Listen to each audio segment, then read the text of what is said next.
ఈ రోజు చాలా సంతోషం, చాలా ఆనందం. ఎందుకంటే హంద్రీ నివా అంటే రాయలసీమకు ఒక వరం, ఒక జీవనాడి. అటువంటి జీవనాడి అయినటువంటి హంద్రీ నివాకు ఆ రోజు అన్న నందమూరి తారక రామారావు గారి దగ్గర నుండి మరి నారా చంద్రబాబు నాయుడు గారు మరి సువర్ణ హస్తాలతో భూమి పూజ దగ్గర నుండి మరి ఈ రోజు 3850 క్యూసిక్ల సామర్థ్యం కలిగినటువంటి పంపుల ద్వారా మరి ఈవేళ హంద్రీ నివాకు నీరందించడం అని అంటే ఈవేళ రాయలసీమ మీద చంద్రబాబు నాయుడు గారికి ఉన్నటువంటి చిత్తశుద్ధికి ఇది ఒక నిదర్శనం. ఎందుకు ఈ మాట చెప్తూ ఉన్నానంటే ఆ రోజు 2019 సమయానికి 3850 క్యూసిక్ల సామర్థ్యం కలిగినటువంటి మోటార్లు ఆల్రెడీ బిగించబడి ఉన్నాయి హంద్రీ నివా మీద.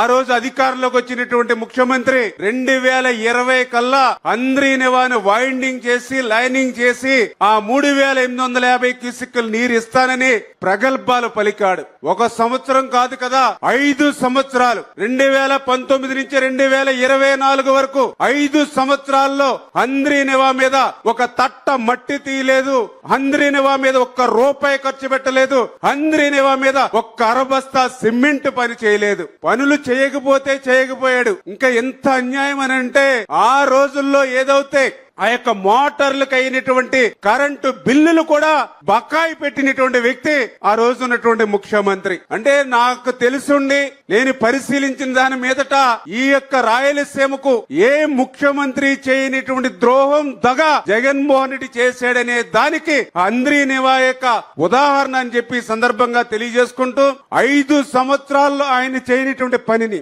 5 సంవత్సరాల్లో మరి ఆ 3850 క్యూసిక్లకు సామర్థ్యం అవసరమైనటువంటి వైండింగ్ ఆయన చేయనటువంటి పనిని ఒక్క సంవత్సరంలో చేసి చూపించినటువంటి వ్యక్తి నారా చంద్రబాబు నాయుడు గారు అనే విషయం